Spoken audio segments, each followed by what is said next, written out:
Elizabeth Tudor ruled England for 45 years with more legal authority than almost any woman before her in English history. Yet she could not dress herself, could not eat a meal without other people carrying out a ceremony around it, and could not step into her own garden without someone walking 3 paces behind her. At Whitehall Palace in London, the residence where she spent more time than any other during her reign, the Queen who held final authority over war, religion, and the laws of the country still needed dozens of other people to get her through a single day. Whitehall covered about 23 acres and held close to 1,500 rooms, reportedly the largest palace in Europe at the time, and inside those rooms almost nothing Elizabeth did was done without witnesses. Understanding an ordinary day for her means understanding how someone with near total power over a nation could still have almost none over her own body, her own time, or her own privacy. Elizabeth's day began in her bedchamber, one of the most restricted rooms inside Whitehall. Only a small number of women were permitted inside it. Her ladies and gentlewomen of the bedchamber, a rank of attendant Elizabeth relied on, because the position used under her father, groom of the stool, had always been filled by a man and involved intimate physical care that was no longer considered appropriate once a woman held the throne. Elizabeth did not sleep alone. Sharing a bed with another woman for warmth, company, and security was common practice at the time, and Elizabeth kept a trusted companion close by at night, sometimes in the same bed, sometimes on a separate pallet nearby. This was not simply comfort. By most accounts, Elizabeth slept poorly and was uneasy in the dark, and the women who shared her nights were among the very few people who saw her without any preparation or performance attached to it at all. The first task of the morning belonged to whichever lady was on duty, waking the Queen, checking on her mood and her health, and beginning the process of preparing her physically to appear as the reigning monarch the court expected to see. Elizabeth once described herself as no early riser by temperament, and yet she kept a lifelong habit of brisk walking in the mornings, often before the rest of the palace was fully awake. At Whitehall, this meant walking through the Privy Garden, a private space south of the royal apartments divided into 16 sections of grass, each marked with a statue, with one section given over to a large sundial built by the mathematician Edmund Gunter. She generally wore something simpler for this than the clothing she would put on later in the day, and even a short walk required an escort, since a queen was never permitted to be seen alone. What made these walks valuable to her was less the exercise itself, real as the benefit was, and more the fact that this was one of the only stretches of the day when the number of people watching her dropped from dozens to a handful. The process of preparing Elizabeth to appear in public began before dawn and could take hours, involving a rotating team of ladies and gentlewomen of the Privy Chamber, chambers who handled more routine domestic tasks, and maids of honor, unmarried young women from noble families who carried her train and were supervised by an older woman known as the Mother of Maids. Cosmetics came first. After a severe bout of smallpox in 1562 left visible scars on her face, Elizabeth adopted a heavy white cosmetic known as Venetian ceruse, a paste made from white lead mixed with vinegar, applied in layers across her face, neck, and chest. It was not washed off nightly. Women of the period often kept the paste on for days at a time, adding fresh layers rather than removing the old ones, and the result was a smooth, pale, uniform appearance across the whole face, an effect later historians have called her mask of youth. The lead in the mixture was toxic, and some historians studying her later years have connected its long-term use to hair loss, skin damage, and possibly the illness that led to her death in 1603, though the connection remains debated. Red coloring made from mercury-based compounds was used on her lips and cheeks. From roughly the 1560s onward, as her natural hair thinned, she wore elaborate red wigs over it, and these too were sometimes tinted using preparations containing mercury. Once the cosmetics were finished, the physical dressing began. A linen smock, stockings tied with ribbon, a corset built around whalebone or wood to shape the torso, a padded underskirt to give the gown its structure, and finally the gown itself, a garment so elaborate that even closing its lacing required another person's hands. At her death in 1603, an inventory recorded close to 1,900 gowns in Elizabeth's wardrobe, and a Venetian official at court once claimed the true number across her lifetime was closer to 6,000. A figure most historians now treat as exaggerated, but which reflects how central clothing was to how she was seen. What Elizabeth wore was never simply a matter of taste. An order issued at Greenwich in 1574 restricted cloth of gold, cloth of silver, and sable fur to duchesses, marchionesses, and countesses, which meant that certain fabrics on Elizabeth's body were, by law, a visible marker that no one else in the room outranked her. By 1587, an inventory taken by her longtime attendant Blanche Parry recorded 628 pieces of jewelry in the royal collection.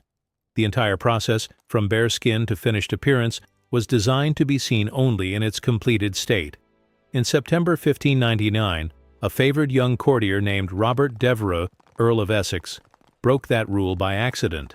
Returning from Ireland against direct orders, he rode to the Queen's private apartments at Nonsuch Palace, not Whitehall, and pushed past her attendants into her bedchamber before she had been dressed or painted for the day.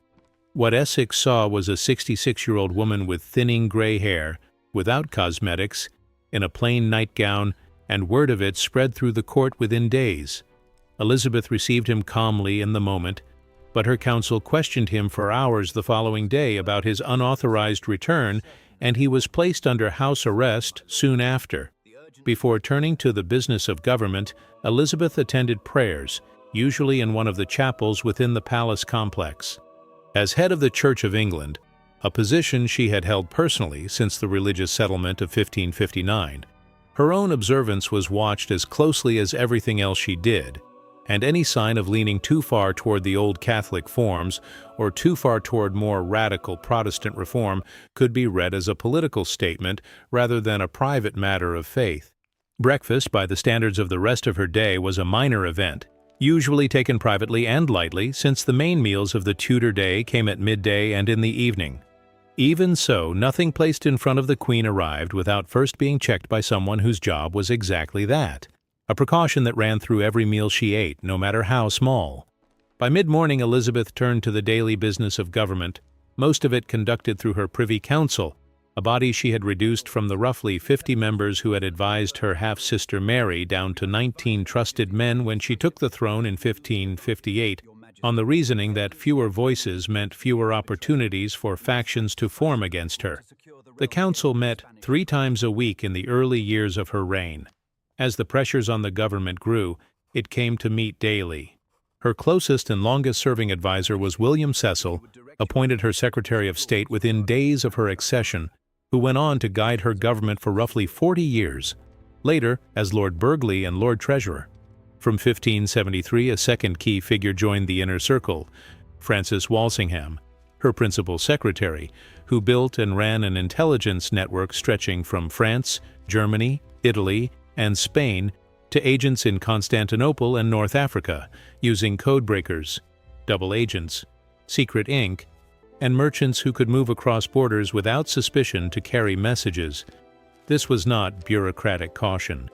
Real plots against Elizabeth's life were uncovered during her reign, including one in 1586, when Walsingham's staff intercepted and decoded letters between a conspirator named Anthony Babington and the imprisoned Mary, Queen of Scots, proving Mary's knowledge of a plan to assassinate Elizabeth and place her on the English throne instead. Mary was executed the following year. An earlier plot uncovered in 1583 led the council to draw up a document known as the Bond of Association, which thousands of Elizabeth's subjects signed, pledging to pursue and execute anyone found responsible if the Queen were killed, and to bar that person and their family from any future claim to the crown. Managing this volume of business meant managing paper.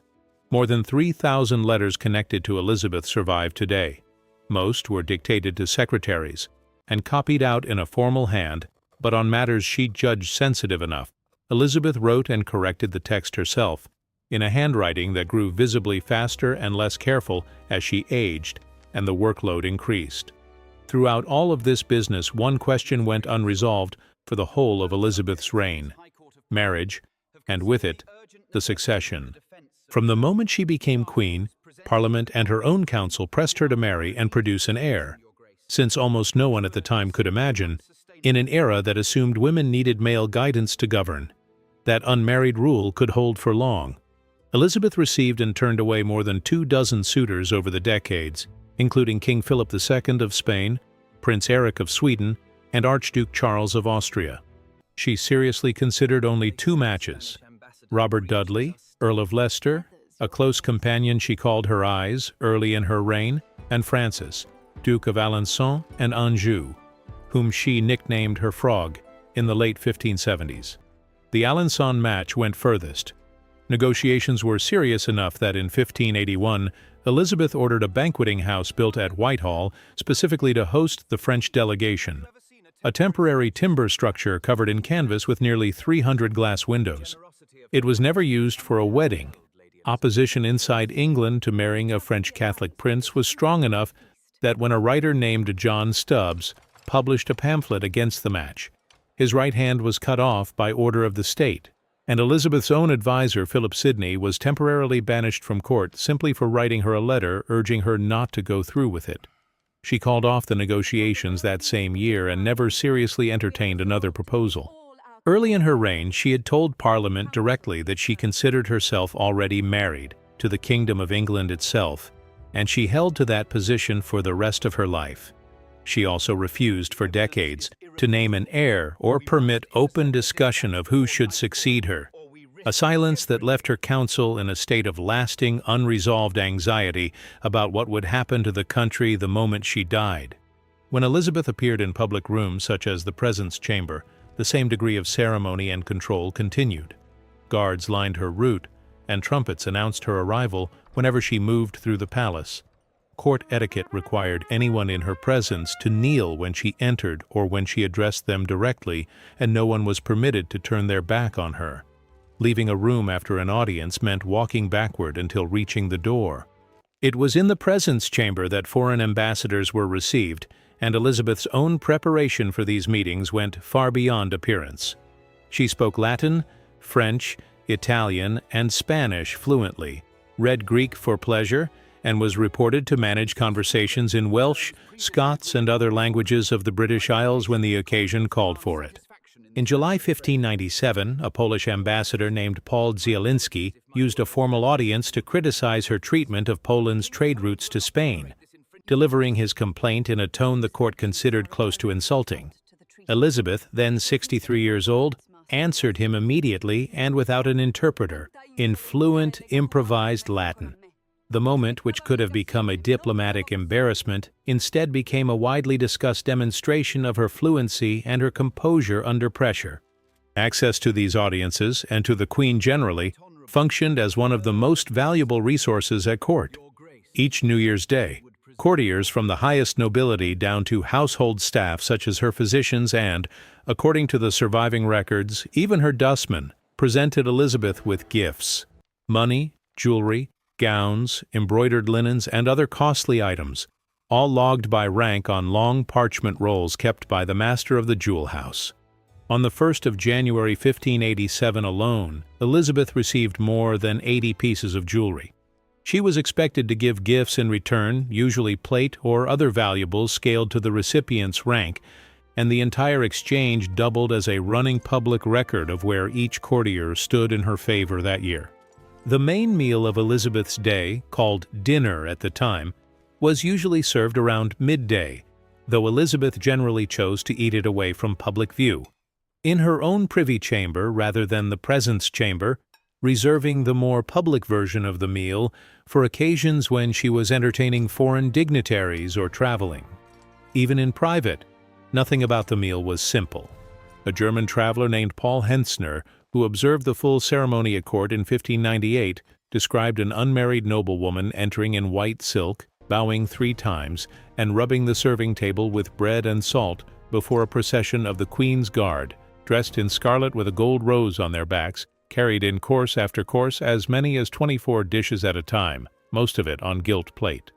A second noblewoman followed with a knife and offered a portion of each dish to each guardsman to eat first, a formal check against poison. All of this took place whether or not Elizabeth herself was in the room, because on most days she was not.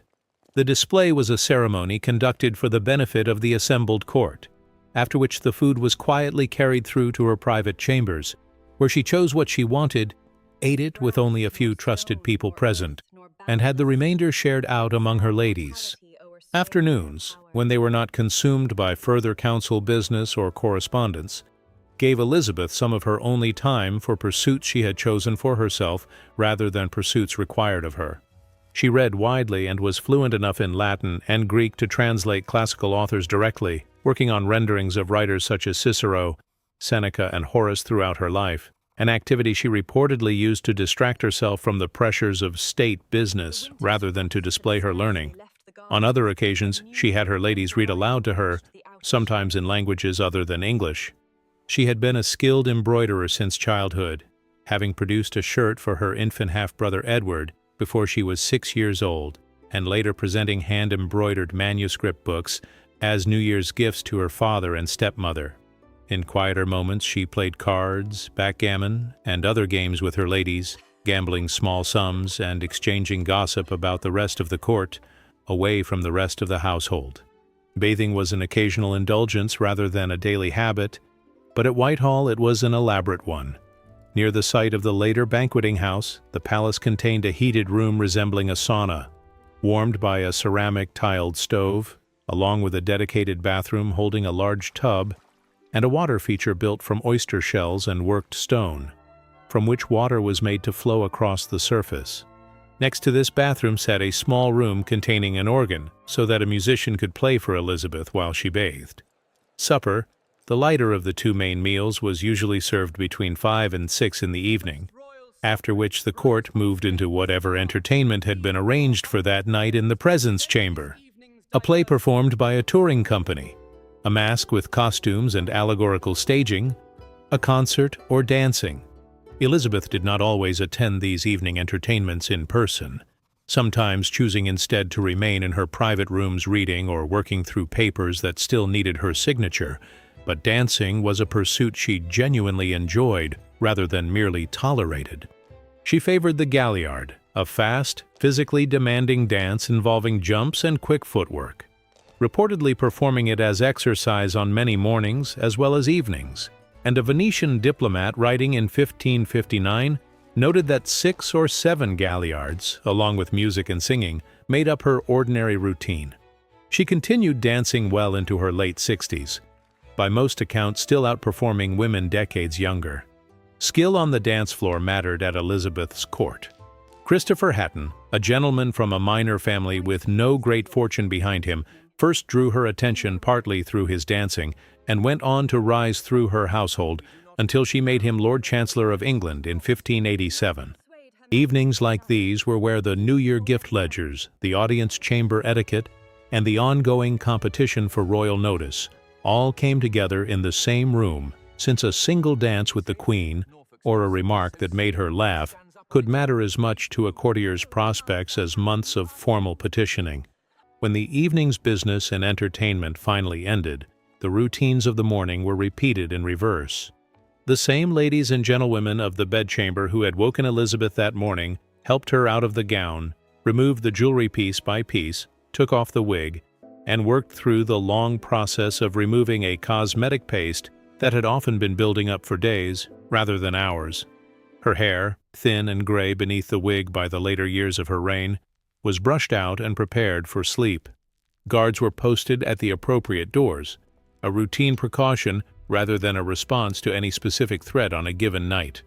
Though the plots uncovered earlier in her reign meant that routine and real danger were never entirely separate at Whitehall. A trusted companion again shared her bedchamber, ready to talk through the day or sit with her if sleep did not come easily, which by most accounts it often did not. The same small number of women who had access to Elizabeth's body also had access to nearly everything else worth knowing about her: her jewels, her moods, her health, and very often her secrets.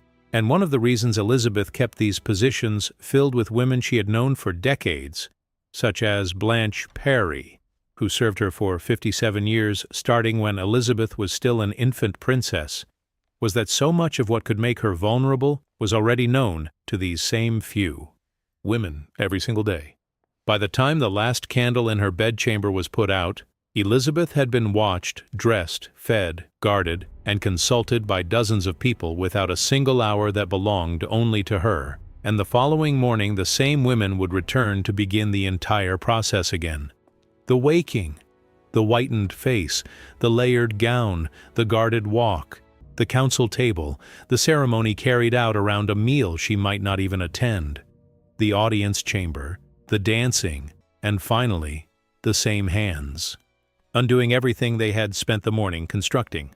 Whitehall Palace burned down in a fire in 1698, nearly a century after Elizabeth's death in 1603, and almost nothing of the rooms described here still stands. What survives instead is the record left by the people who lived and worked inside that daily routine with her, and it describes a woman who held more formal power than any English monarch before her, yet lived a life in which almost no part of any single day was left for her own personal use.